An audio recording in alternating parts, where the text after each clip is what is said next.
Hello guys, आप सभी का स्वागत है पीपीआई ट्यूटोरियल में। मैं विकास कुमार आपका स्वागत करता हूं। Welcome to PPI tutorial. और आज की इस वीडियो में हम लोग सॉल्व करने जा रहे हैं बिहार पैरामेडिकल का केमिस्ट्री क्वेश्चंस जो कि पूछा गया था आपका प्रीवियस ईयर में, यानी 2016 का प्रीवियस ईयर डीसीईसी पैरामेडिकल का। आज हम लोग सारा क्वेश्चन डिस्कस करेंगे जो केमिस्ट्री भाग से था। क्लास को और वीडियो को शुरू करने से पहले अगर चैनल पे न्यू हो तो सब्सक्राइब करना मत भूलना, और साथ ही साथ अगर टेलीग्राम चैनल अभी तक ज्वाइन नहीं किए हो, इंस्टा और साथ ही साथ फेसबुक, तो जाके ज़रूर ज्वाइन कर लीजिएगा। टेलीग्राम पे आपको हर दिन क्लास से पहले ही अपडेट कर दिया जाता है कि आपकी क्लास टाइमिंग क्या रहेगी। साथ ही साथ नोट्स, क्विजेस और सब कुछ वहाँ पे एग्ज़ाम फॉर्म निकलते ही आपको प्रोवाइड कराई जाएगी। तो अब तक के लिए आप लोग टेलीग्राम चैनल से जुड़ जाइए और वहाँ पे डिस्कस भी कर सकते हो डिस्कशन ग्रुप में, और डाउट्स भी पूछ सकते हो। तो टेलीग्राम जाके ज्वाइन कर लो, डिस्क्रिप्शन बॉक्स में ही लिंक आपका दे दिया गया है, तो ज्वाइन कर लीजिएगा। और नए हो चैनल पे तो सब्सक्राइब करना मत भूलना पीपीआई ट्यूटोरियल को, और बेल आइकन दबाना मत भूलना, जिससे आपको हर क्लास का सबसे पहले नोटिफिकेशन चला जाएगा। साथ ही साथ उससे भी पहले आपको टेलीग्राम पे पता चल जाएगा मॉर्निंग में ही कि आज क्लास कितने बजे से चलेगी। दोनों जगह आप लोग बेल आइकन और टेलीग्राम जरूर ज्वाइन कर लेना। तो चलिए आज का पहला क्वेश्चन देखते हैं जो कि 2016 में बिहार पैरामेडिकल में पूछा गया था। तो शवा गवाते हुए क्लास को शुरू करते हैं। आपका पहला सवाल है जो कि पूछा गया था, tocopherol is the name of vitamin. आपको बताना है कि tocopherol is the name of which vitamin. ठीक है, तो यहाँ पे टोकोफेरॉल के विटामिन का नाम क्या है। तो विटामिन के नाम के ऊपर अक्सर क्वेश्चंस पूछा जाता है आपका पैरामेडिकल में एवं पैरामेडिकल डेंटल में। तो दोनों स्टूडेंट्स के लिए जो भी पैरामेडिकल और पैरामेडिकल डेंटल का तैयारी कर रहे हैं उनके लिए बहुत बेनिफिशियल है, और आप दोनों के लिए ये बहुत अच्छा है कि आप ये चीज़ करो, विटामिन के नेम याद रखो। ठीक है, तो सबसे पहले चलिए आते हैं हम लोग कि इसका आंसर क्या होगा। तो इसका आंसर आपका होगा, टोकोफेरॉल किसको बोलते हैं हम लोग, विटामिन ई को। टोकोफेरॉल किसको बोलते हैं, टोकोफेरॉल हम लोग बोलते हैं विटामिन ई को। विटामिन के को क्या बोलते हैं हम लोग, विटामिन के को क्या बोलते हैं हम लोग, चलिए कमेंट बॉक्स में बताइए और लाइव चैट में भी बताइए। फाइलोक्यूनोलॉन। ठीक है, इसका क्या नाम रहेगा, विटामिन के। विटामिन डी को हम लोग क्या बोलते हैं, कैल्सीफेरॉल। राइट, कैल्सीफेरॉल बोलते हैं, कैल्सीफेरॉल, कैल्सीफेरॉल विटामिन डी। और आपका विटामिन ए को क्या बोलते हैं हम लोग, रेटिनॉल, रेटिनॉल विटामिन ए को। ये तो हो गया कुछ नेम्स, और मैं नेम दे देता हूँ आपको, और नेम्स देता हूँ उसका बताइए। जैसे विटामिन B3 का बताइए, आप बताइए विटामिन B7 का, विटामिन सी का, साथ साथ विटामिन B1 का। इतने का नाम बताइए पहले नोटबुक में, फिर उसके बाद यहाँ कमेंट बॉक्स में भी ज़रूर बताइएगा और लाइव चैट में भी, दोनों जगह बताइएगा, कमेंट बॉक्स में भी और लाइव चैट में भी। ठीक है, तो चलिए मैं बता देता हूँ, आंसर मिला लीजिएगा।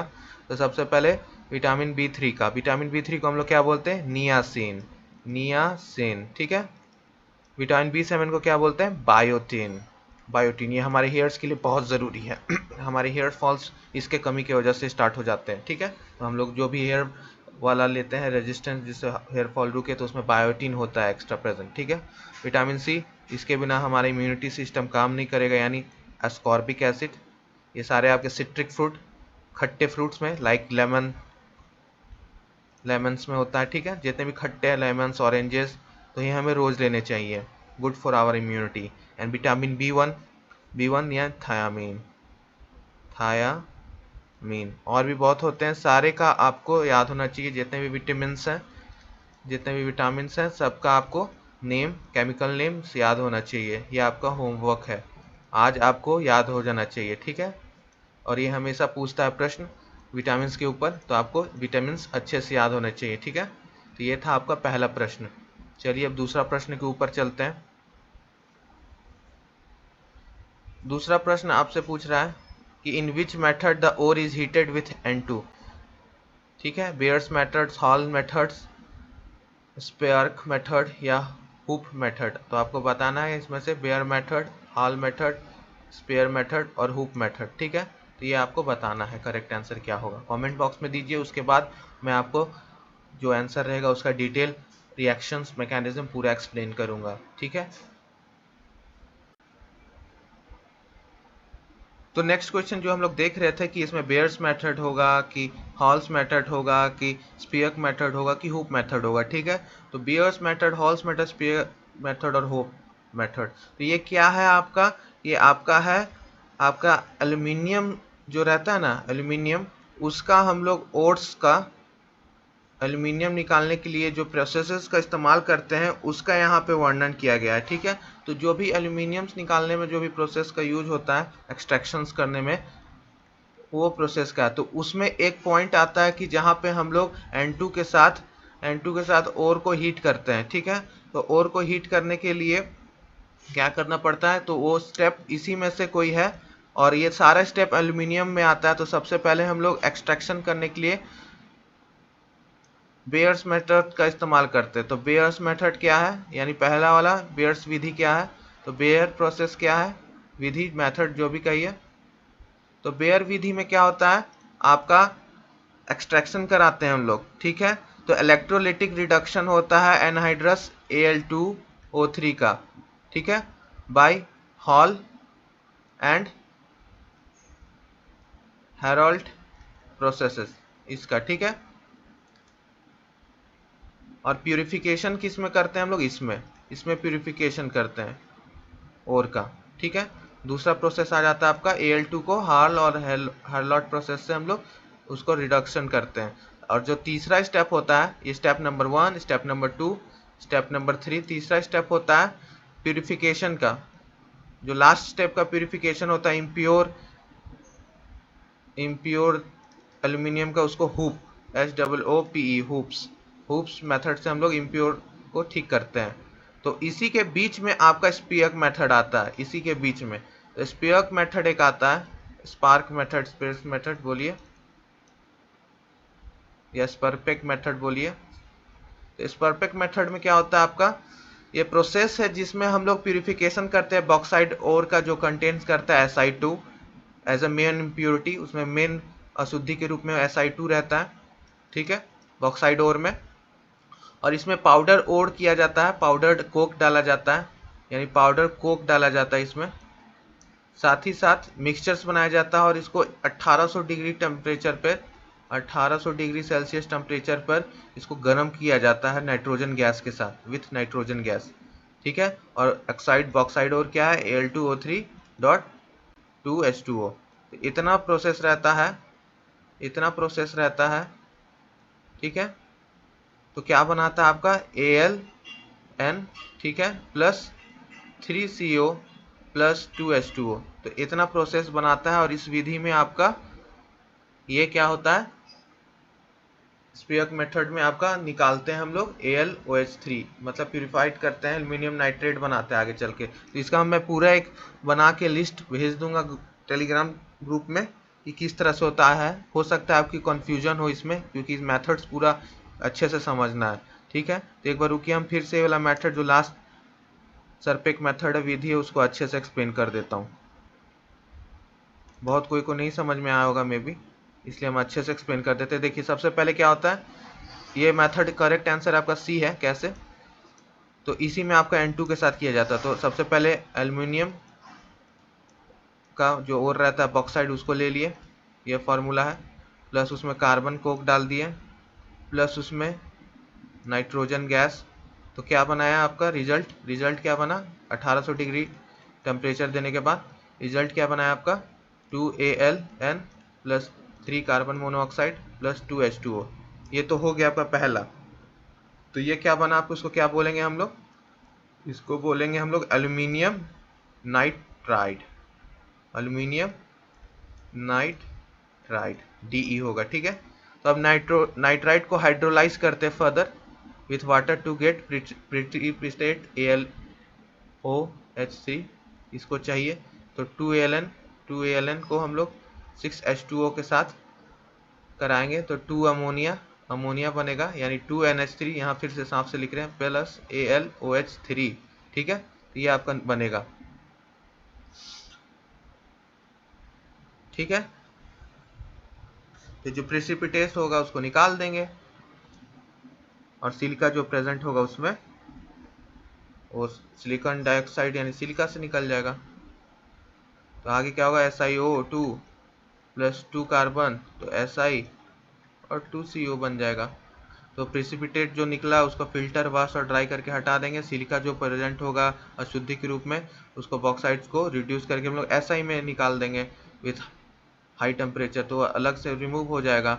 और the process by which aluminium is produce consisting of electrolysis of molten solution of purified aluminium is cryolite. तो आगे चल के क्या बनेगा हमको, हॉल प्रोसेस में, हॉल प्रोसेस में आगे चल के यहाँ तक आपका विधि समाप्त हो गया। अब हॉल प्रोसेस में हम लोग क्रायोलाइट बनाते हैं। क्रायोलाइट हम लोग कल ही क्वेश्चन में देखे थे कि क्रायोलाइट का क्या फार्मूला है। चलिए बताइए, तो क्रायोलाइट का Na3Al यही फार्मूला है ना, कि गलत है? एक बार चैट में जरूर बताइएगा। तो आगे चल के हॉल प्रोसेस से हम लोग क्रायोलाइट बनाते हैं। तो किस विधि से बनाते हैं, तो हॉल्स विधि से। तो यहाँ पे मेन आपको क्या समझना था, एक बार फिर से बता दे रहे हैं कि N2 के साथ कौन सा हीट करते हैं। तो बस ये पहला ही प्रोसेस आपका, ये जो पहला प्रोसेस है बस यही आपका काफ़ी है। स्पार्क मेथड या सरपेक विधि जो बोलिए इसको, सरपेक मेथड बोलिए। तो ये था आपका क्वेश्चन नंबर 2, ठीक है। नहीं समझ में, एक बार रिपीट क्लास के बाद देख लीजिएगा और इसका डिटेल में सॉल्यूशन स्टेप बाय स्टेप सब विधि का, बेयर्स, हॉल्स, पियर्स, होप्स, सब हम आपको टेलीग्राम पे ज्वाइन कर लीजिएगा, वहाँ पे मिल जाएगा। टेलीग्राम डिस्क्रिप्शन बॉक्स में लिंक है, ठीक है। नेक्स्ट क्वेश्चन पे चलते हैं। अब ये क्वेश्चन है, it is used in Clark method for softening of water. तो आपको बताना है कि जल का जो सॉफ्टनिंग करने के लिए ये प्रोसेस आपका यूज होता है। तो बताइए कौन सा सही आंसर होगा।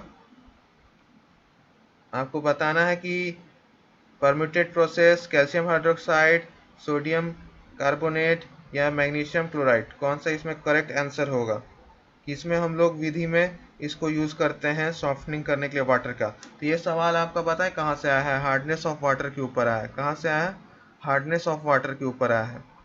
हार्डनेस ऑफ वाटर के ऊपर ये प्रश्न आपका आया है। तो चलिए देख लेते हैं। तो जैसा कि मैंने आपको बताया, ये क्वेश्चन आपका कहाँ से पूछा है, तो ये आपका हाइड्रोजन चैप्टर से है। हाइड्रोजन चैप्टर से बहुत सवाल आते हैं, हाइड्रोजन से वन लाइनर्स क्वेश्चंस बहुत आते हैं, ठीक है। यानी क्लास 11th का आपका हाइड्रोजन चैप्टर। तो सबसे पहले तो मैं इसका आंसर डिस्कस करने के बाद इस टॉपिक को सोच रहा हूँ अच्छे से आपको बता दूं, क्योंकि बहुत इंपॉर्टेंट टॉपिक है। हार्डनेस ऑफ वाटर, आपका soft water and hard water, बहुत इंपॉर्टेंट टॉपिक है। तो इसको मैं सोच रहा हूँ पूरा डिटेल में एक्सप्लेन कर दूँ, आपके एग्जामिनेशंस के लिए बहुत ईजी होगा, ठीक है। हार्डनेस ऑफ वाटर यानी soft water and hard water का पूरा अच्छे से। लेकिन पहले इसका आंसर बता देता हूँ। तो it is use in the method for softening of water, कौन सा इसमें से केमिकल है जो कि यूज होता है क्लार्क विधि में। तो क्लार्क विधि के नाम से पूछा गया है। तो ये आपका क्लार्क विधि कहाँ यूज होता है, आपका यूज होता है ये हार्डनेस ऑफ वाटर रिमूव करने में। और कौन सा हार्डनेस वाटर ऑफ रिमूव करने में, तो ये होता है आपका टेम्परोरी हार्डनेस। टेम्परोरी हार्डनेस आपका रिमूव करने में यूज होता है, टेम्परोरी हार्डनेस, हार्डनेस, ठीक है। तो ये विधि है, ठीक है, जिसमें ये यूज होता है। तो आपका विधि का नाम क्या है, क्लार्क विधि, क्लार्क मेथड, ठीक है। क्लार्क मेथड, इसमें क्या होता है आपका, हम लोग लेते हैं कैल्शियम हाइड्रोक्साइड और जो सॉल्ट प्रेजेंट रहता है यानी कैल्शियम बाइकार्बोनेट, उसके साथ मिक्स करा के प्रिसिपिटेट करवाते हैं कैल्शियम कार्बोनेट को, ठीक है। और क्या देता है, 2H2O। तो हम लोग क्या यूज़ कर रहे हैं, कैल्शियम कार्बोनेट और कैल्शियम हाइड्रोक्साइड यहाँ पे प्रयुक्त हो रहा है। तो बी आपका सही आंसर होगा। एक बार पुनः समझा देता हूँ। टेम्प्रोरी हार्डनेस का पार्ट है क्लार्क विधि, जिसमें हम लोग कैल्शियम हाइड्रोक्साइड का इस्तेमाल करते हैं।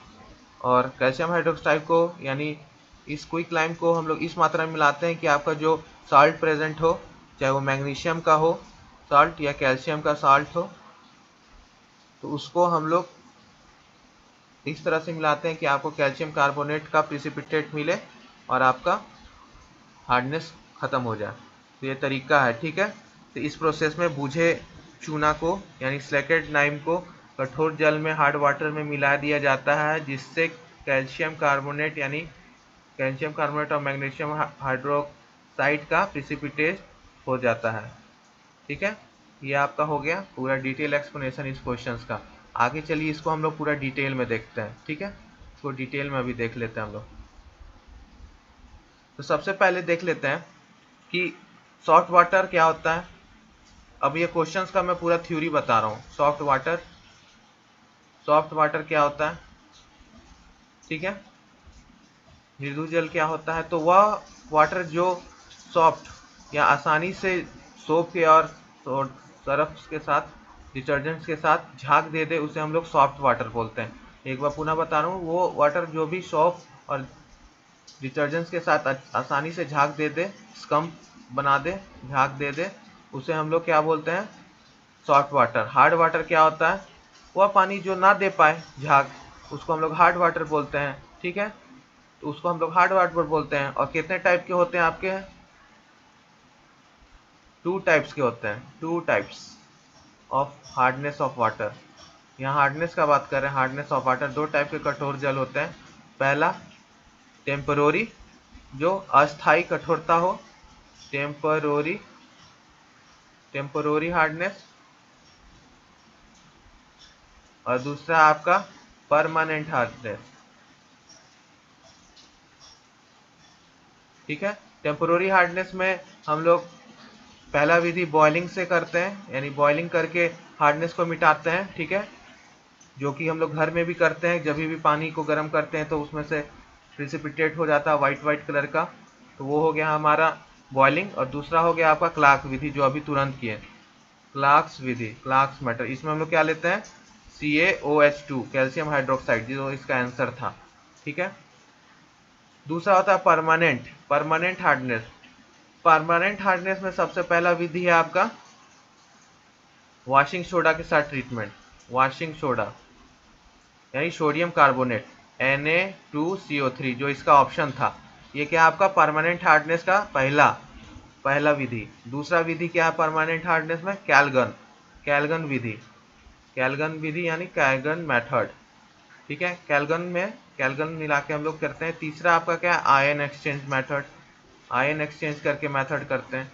तो ये आपके कुछ नियम थे जो यूज होते हैं। चौथा भी है इसमें चौथा भी है परमानेंट हार्डनेस में, उसको क्या बोलते हैं हम लोग, सिंथेटिक रेजन मेथड। ठीक है, चौथा क्या आपका, सिंथेटिक रेजन मेथड। तो ये हाइड्रोजन चैप्टर में अच्छे से दे रखा हार्डनेस ऑफ वाटर। ठीक है, तो ये बहुत इजी है आपका, बहुत इजी मेथड है आपका याद करने का। तो इस तरह से आप लोग याद कर सकते हो। ठीक है, और ट्रिक क्या है इसका, एक ट्रिक भी दे देता हूं मैं, ट्रिक भी ले लीजिए। ट्रिक क्या है, ट्रिक का नाम है B.S.C, BSC। तो BSC का बोलेंगे तो इसका मतलब क्या होगा, एक तरफ कैल्शियम ले लेना, एक तरफ मैग्नीशियम ले लेना। ठीक है, B से, S से और C से। ठीक है, कैल्शियम कैल्शियम कैल्शियम। ठीक है, तो B से यहाँ क्या स्टार्ट होगा, तो यहाँ B से स्टार्ट होगा बाइकार्बोनेट। ठीक है, S से क्या स्टार्ट होगा, कैल्शियम सल्फेट। फिर C से क्या स्टार्ट होगा, क्लोराइड। तो कैल्शियम बाइकार्बोनेट यानी फॉर्मूला क्या होगा, कैल्शियम बाइकार्बोनेट। ठीक है, calcium sulphate, calcium chloride, CaCl2। Same वही होगा BSC में, मैग्नीशियम बाइकार्बोनेट, मैग्नीशियम सल्फेट, फिर मैग्नीशियम क्लोराइड। तो सब में जो वर्ड स्टार्ट हो रहा है बाइकार्बोनेट, सल्फेट, क्लोराइड, दोनों का ये सॉल्ट्स हम लोग रिमूव करने के लिए इस मेथड को यूज करते हैं, हार्डनेस ऑफ वाटर। ठीक है, तो ये ट्रिक आपको याद रखेगा कि कैल्शियम B से बाइकार्बोनेट, H से सल्फेट, C से क्लोराइड। मैग्नीशियम में भी सेम BSC से यानी मैग्नीशियम बाइकार्बोनेट, फिर आपका मैग्नीशियम सल्फेट, फिर मैग्नीशियम क्लोराइड। तो इतने 6 एलिमेंट्स को हम लोग रिमूव करने के लिए पूरा हार्डनेस ऑफ वाटर पढ़ते हैं। तो एलिमेंट्स कौन कौन सा है जिसको हम लोगों को रिमूव करना है with the help of processes, तो ये को हम लोग यूज करते हैं। ट्रिक क्या है? BSc। तो आपको केमिकल्स याद रहेगा। ठीक है, नेक्स्ट क्वेश्चन पे चलते हैं। आज थोड़ा डिटेल में बता रहा हूँ क्योंकि ज़रूरी है, इससे आपका पूरा एक टॉपिक क्लियर हो जाएगा। कोई भी विधि पूछेगा तो आपको पता चल जाएगा।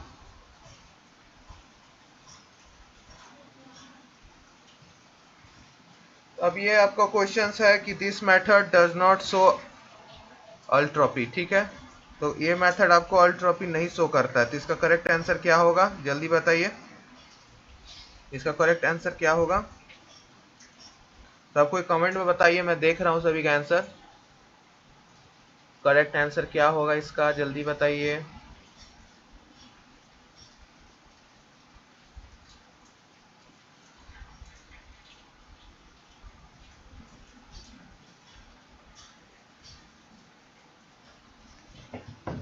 सो अपरूपता के बारे में हम लोग देख रहे थे।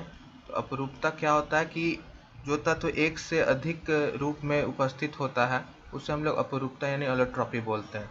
तो हमको देखना है एक एक करके कि बोरॉन, सल्फर, फास्फोरस और लिथियम तीनों का देखना है कि क्या अपरूपता होता है यानी एलोट्रॉप्स होता है। तो सबसे पहले बोरॉन का देखते हैं, क्या बोरॉन का एलोट्रॉप बनता है? तो हाँ बनता है, 4 टाइप्स का रहता है इसका, 4 टाइप्स का रहता है।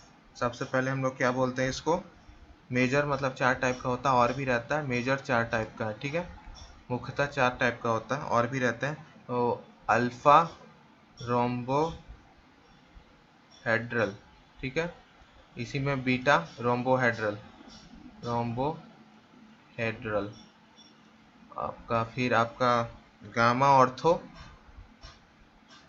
ऑर्थोरोम्बिक, और एक होता है बीटा टेट्रागोनल। ये आपका 4 एलोट्रॉप्स हो गया बोरॉन का। सल्फर का क्या होता है? सल्फर का आपका 2 ही होता है, rhombic and monoclinic sulphur, monoclinic sulphur, ठीक है। फॉस्फोरस का तो 3 होता है, रेड, वाइट, ये हम लोग पढ़ते आ रहे हैं, रेड, वाइट एंड ब्लैक। अब माचिस वाला में कौन सा हम लोग यूज करते हैं? माचिस में कौन सा फॉस्फोरस यूज करते हैं? कौन सा फॉस्फोरस यूज करते हैं? तो ये बताइएगा कमेंट बॉक्स में, ये आपका वर्क है, होमवर्क, कि माचिस में हम लोग कौन सा फॉस्फोरस यूज करते हैं, रेड, वाइट या ब्लैक फॉस्फोरस। और lithium does not show allotropes, इसका कोई भी एलोट्रॉप्स नहीं होता। तो जो तत्व नहीं दिखाता है तो इसमें से डी हो गया आपका, बाकी चारों तत्व आपको दिखाते हैं एलोट्रॉप्स। तो ये आपका हो गया डिटेल एक्सप्लेनेशन क्वेश्चन नंबर 4 का। चलिए नेक्स्ट क्वेश्चन पे चलते हैं। क्वेश्चन नंबर 5 आपसे पूछ रहा है, it is about 90% in the gun metal. Gun metal में ई 90% मात्रा में पाया जाता है। तो आपको बताना है कि करेक्ट आंसर क्या होगा। जल्दी से लाइव चैट में आंसर दीजिए, मैं देख रहा हूं कि इसका करेक्ट आंसर आता है। तो जल्दी जल्दी आंसर दीजिए, मैं प्रत्येक का आंसर देख रहा हूं, ठीक है, प्रत्येक का आंसर दे रहा हूं। और क्लास के बाद कमेंट बॉक्स में भी दीजिएगा, कमेंट बॉक्स में भी मैं चेक करूंगा किसका किसका करेक्ट आंसर आया, ठीक है। और ये बहुत आसान सवाल है, और मैं हर क्लास में बोलता हूं कि आपको एलॉयज के ऊपर यानी मिश्र धातु के ऊपर हमेशा क्वेश्चंस पूछता है। और ये 2016 का सवाल है जो कि पूछा था आपका मिश्र धातु पे। तो मैं आपको कह रहा हूं कि आपको ये पूरे अच्छे से याद हो जाना चाहिए। तो एक चार्ट में करवा देता हूं अभी, जो कि आपको अच्छे से करना है, ठीक है। तब तक आप कमेंट बॉक्स में अपना आंसर दीजिए, ठीक है, सभी उत्तर देंगे। तो गन मेटल में क्या प्रेजेंट रहता है? चलिए उत्तर मिलाइए अब, वेरी गुड सभी को, जिनका भी करेक्ट आंसर आएगा मिला लीजिए। गन मेटल में क्या उपस्थित रहता है आपका? 90% कॉपर प्लस 10% एसएन, और कुछ इसी में 8% एसएन भी कर सकते हैं, प्लस 2% आपका निकल, निकल भी होता है 2%। तो ये आपका प्रेजेंट रहता है गन मेटल में। तो कॉपर हो गया आपका राइट आंसर। चलिए अब ब्रास में बताइए, ब्रास में बताइए, ब्रॉन्ज में बताइए, यानी कांसा, पीतल, और एक और शोल्डर में बताइए। तो ब्रास में कितना होता है? Copper and zinc. इसको हम लोग क्या ले सकते हैं, इस पे आ रखा है प्रश्न, 80%, 20% जिंक। ब्रॉन्ज में क्या रहता है? ब्रॉन्ज में कॉपर और टीन यानी एसएन, 90% कॉपर, 10% टिन। सोल्डर में 50-50 रहता है, 50% 50%। पीबी और टिन, लेड और टिन। ठीक है, तो ये था आपका पूरा एलॉयस के ऊपर यानी मिश्र धातु के ऊपर। तो आपको जितने भी मिश्र धातु हैं सब याद हो जाने चाहिए। फॉर एग्जांपल आपका brass, bronze, gun metal, German silver बहुत इंपॉर्टेंट है, German silver, solder, bell metal, stainless steel, babbitt metal. ठीक है, ये आपको पूरा अच्छे से याद हो जाना चाहिए। ये था आपका डिटेल एक्सप्लेनेशन क्वेश्चन नंबर 5 का। ठीक है, चलिए नेक्स्ट क्वेश्चन पे चलते हैं। नेक्स्ट क्वेश्चन आपसे क्या पूछ रहा है? नेक्स्ट क्वेश्चन आपसे पूछा जा रहा है, this method itself use as metal as a catalyst. इस मेथड में आपको मेटल्स को ही यूज किया जाता है एज अ कैटलिस्ट। तो आपका पहला है contact method, Fischer Tropsch method, hydrogenation of oil और conversion of carbon monoxide plus hydrogen into CH3COH। ठीक है, आपको मिथेनॉल में कन्वर्जन करना है। तो आपको बताना है कि करेक्ट आंसर आपका क्वेश्चन नंबर 6 का क्या होगा। इसमें कौन सा हम लोग कैटलिस्ट यूज करते हैं, यानी रिएक्शन कराने में कैटलिस्ट के स्थान पर जो मेटल्स का ही प्रयोग करते हैं। तो आपको बताना है कौन सा करेक्ट आंसर होगा। तो बताइए ABCD में से कौन सा करेक्ट आंसर है, किसका हम लोग इस प्रयोग करते हैं एज अ कैटलिस्ट, किस विधि में हम लोग यूज करते हैं? जल्दी बताइए, कमेंट करके सभी बताएंगे। सो नेक्स्ट क्वेश्चन हम लोग देख रहे थे, क्वेश्चन नंबर 7 कि रोजनमंड रिडक्शन आपका CH3COCl का, यानी इसको हम लोग क्या बोलेंगे, एसिटाइल क्लोराइड। ठीक है, तो इसका जो रिडक्शन होगा आपको क्या देगा? ठीक है, एसिड क्लोराइड जो है इसका क्या आपको रिडक्शन वो देगा। तो सबसे पहले देख लेते हैं रोजनमंड रिडक्शन होता क्या है। ठीक है, रोजनमंड रिडक्शन क्या होता है, तो आइए देख लेते हैं रोजनमंड रिडक्शन क्या होता है। तो रिडक्शन होता है जिसमें हम लोग कन्वर्ट करते हैं आपका एसिड